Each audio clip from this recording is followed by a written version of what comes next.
Olá, bem-vindos a mais uma conversa. Hoje a gente vai mergulhar num tópico que eu diria que é quase um campo minado para quem está aprendendo inglês. Ah, já imagino qual é. As Com preposições. certeza. É um clássico dos desafios, né? Exato. E nós recebemos um guia bem direto, o 18 prepositions.pdf, e a nossa missão hoje é justamente essa: transformar a confusão em clareza. A gente vai tentar entender o que são essas palavrinhas, por que elas, dão tanta dor de cabeça e, claro, como usar elas direito. E elas são poderosíssimas. Uma frase sem preposições é como, sei lá, um mapa sem estradas. Você tem os lugares, o sujeito, o verbo. Mas não sabe como chegar de um ponto ao outro. Exatamente.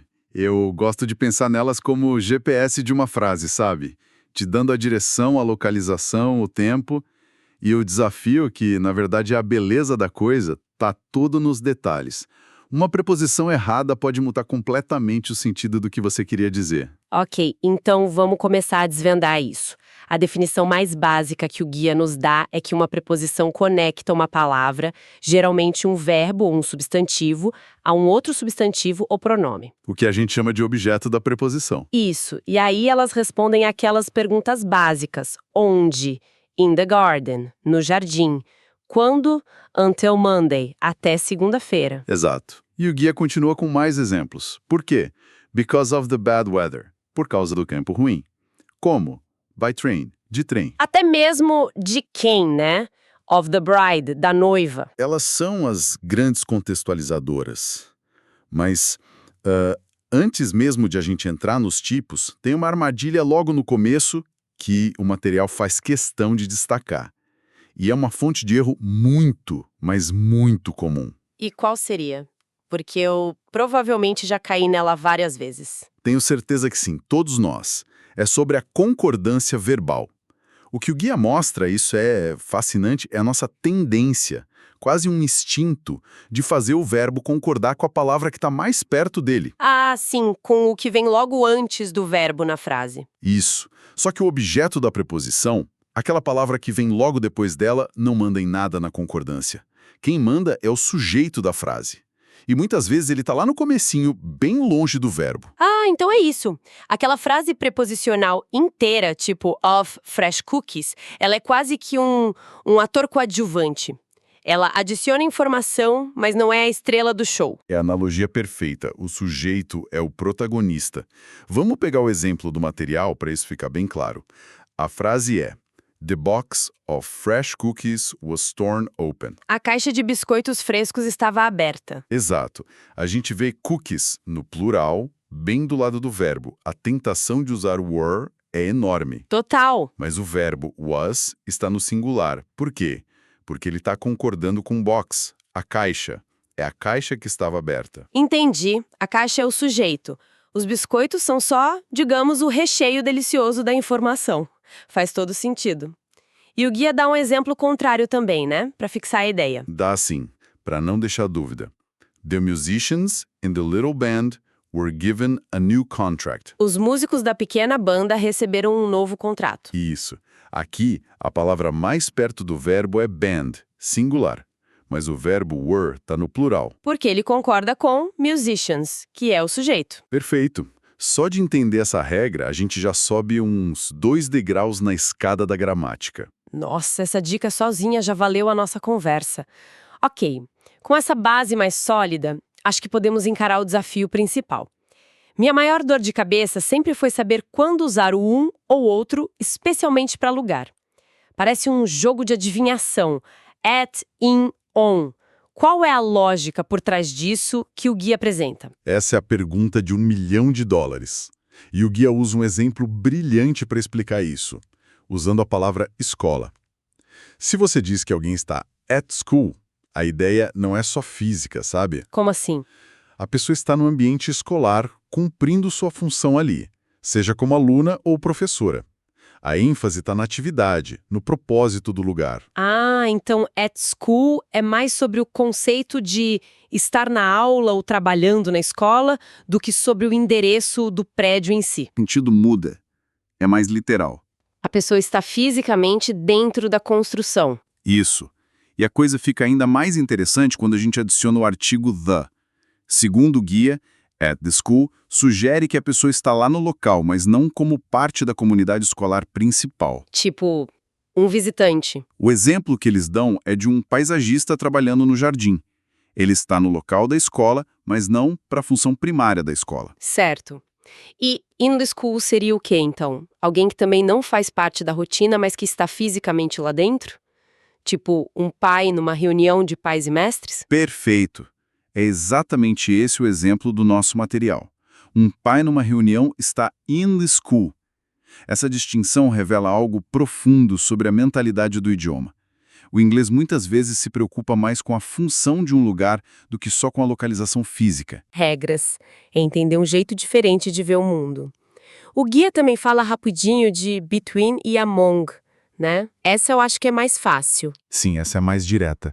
Between para duas coisas e among para mais de duas. Between a rock and a hard place. Entre a cruz e a espada. E among friends, entre amigos. Mas essa ideia de estar dentro de um lugar, como in the house, já nos leva a pensar no próximo passo lógico. Como descrevemos a ação de chegar a esses lugares. Boa transição. Aí a gente entra no mundo das preposições de movimento e direção. Isso. E aqui, o guia aponta uma diferença que, eu confesso, eu nunca tinha parado para pensar. To e toward. Para mim, as duas eram a mesma coisa, para. E é aí que mora o perigo. São parecidas, mas a nuance é fundamental. To indica o destino final. Se eu digo I am going to the park, eu estou afirmando que o parque é meu destino e eu pretendo chegar lá. Ponto final. Certo. Agora, se eu digo I am going toward the park, a história muda. Eu estou indo em direção ao parque. Ah, O parque é minha referência de direção, mas eu posso parar numa padaria no caminho, virar a esquina antes. O foco está na direção, não necessariamente na chegada. que sutil. É a diferença entre dizer estou indo para a sua festa, que é uma promessa, e estou indo em direção à sua festa, mas talvez eu pare para comprar um sorvete e chegue atrasada. Exatamente. É o gerenciamento de expectativas via gramática. Uma preposição pode salvar uma amizade. Totalmente. E o guia ainda menciona algo interessante sobre a linguagem falada. Na conversa do dia a dia, é muito comum as pessoas usarem in e on no lugar de into e onto. Que seria o movimento para dentro e para cima de. Isso. Tecnicamente seria o mais correto, mas na prática você vai ouvir muito she runs in the house, com o mesmo sentido de she runs into the house. O contexto acaba mandando. Certo, a língua falada sempre dá um jeitinho de simplificar as coisas. Ok, passamos por lugar e movimento. Agora vem a terceira grande categoria. Tempo. Aqui a minha cabeça dá um nó de verdade.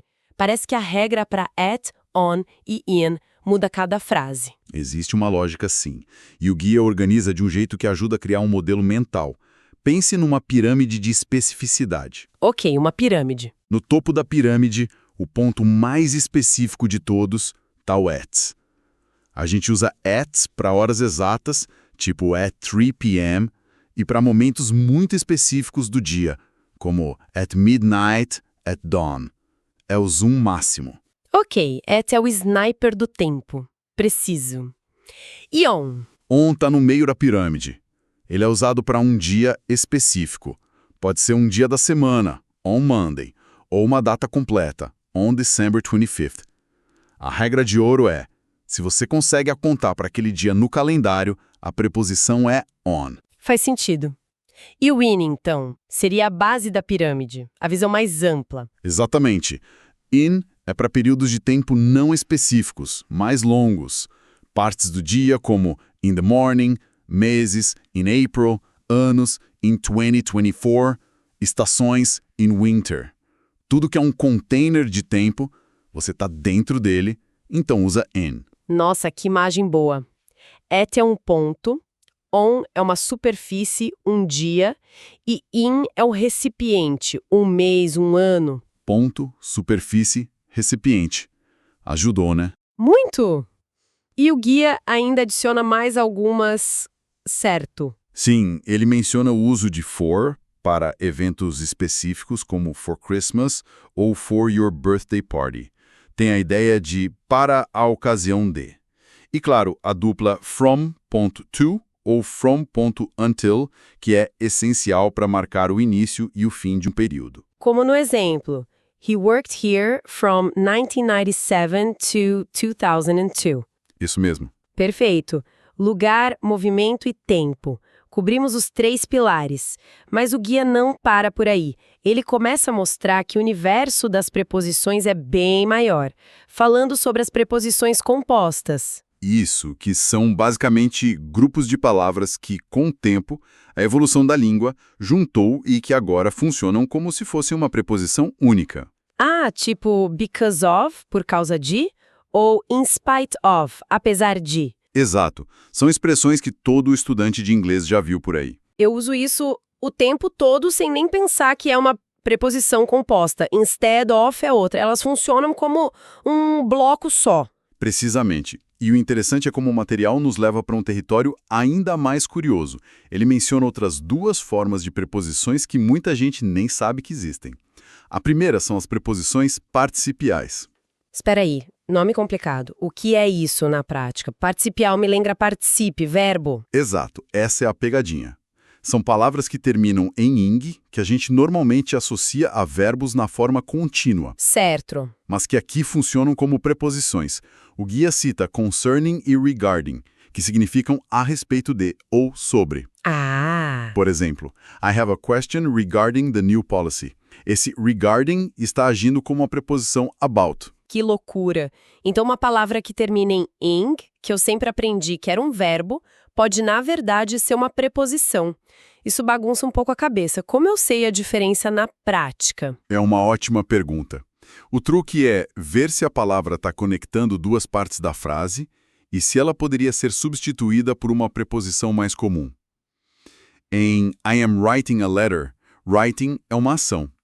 Mas em I have a question regarding the policy, regarding não é uma ação, é uma conexão.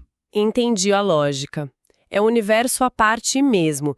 E qual é a outra forma especial que o guia menciona? A outra são as preposições pós-positivas. Outro nome técnico. É, mas a ideia é simples. É o sufixo ward ou wards, ele indica direção e se gruda no final de uma palavra. Home mais ward vira homeward, em direção à casa. Up mais ward vira upward, para cima. Seaward, em direção ao mar. Isso. É uma preposição que, em vez de vir antes da palavra, se funde com ela no final. Ah! Então é daí que vem a expressão homeward bound? Agora tudo se conecta. É incrível ver como essas pecinhas se encaixam de formas tão diferentes. E o guia termina essa exploração com o grande finale da versatilidade delas. Ele mostra como preposições podem virar prefixos e criar palavras de classes totalmente novas. Elas deixam de ser conectores e viram blocos de construção. Como assim? Down, que é uma preposição, se junta com fall, verbo, e cria o substantivo downfall, que é queda, ruína. Nossa! Up se junta com grade e vira o verbo upgrade. Up to date vira um adjetivo. É a prova de que elas são tudo menos estáticas. Então, depois dessa viagem toda, o que tudo isso significa? Se a gente fosse resumir os grandes aprendizados de hoje, o que diríamos? Acho que o primeiro ponto é que, apesar de pequenas, elas são a argamassa da língua. Sem elas, as frases desmoronam. Sim, elas dão o contexto de lugar, tempo, direção. É vital para a comunicação. Sem dúvida. O segundo, para mim, foi aquele momento ahá, de que a escolha entre at, an ou on não é aleatória. Existe uma lógica de função versus localização, uma hierarquia. Não é só decorar, é entender a mentalidade por trás. Isso muda o jogo. Concordo. O terceiro, uma regra de ouro técnica. O sujeito manda na concordância verbal, não o objeto da preposição que está ali do lado. Lembrar disso é um atalho para evitar um erro muito, muito comum e soar bem mais natural. Exato. E por último, que o mundo das preposições é muito maior do que as 20 ou 30 que a gente decora no começo.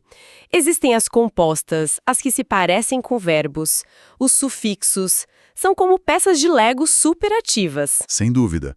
Exploramos hoje como as preposições constroem um significado e adicionam camadas e mais camadas de informação numa frase. E isso me deixa com uma reflexão final para quem está nos ouvindo. Qual seria? A gente falou muito sobre o que as preposições fazem, mas agora pensem no que acontece quando elas são omitidas. Peguem uma manchete de jornal, uma mensagem de texto, sabe? Presidente visita fábrica amanhã. Cadê o na ou a? A gente preenche. Nosso cérebro preenche as lacunas automaticamente. E isso só mostra o quão fundamental e, ao mesmo tempo, invisível é o trabalho que essas pequenas palavras realizam o tempo todo.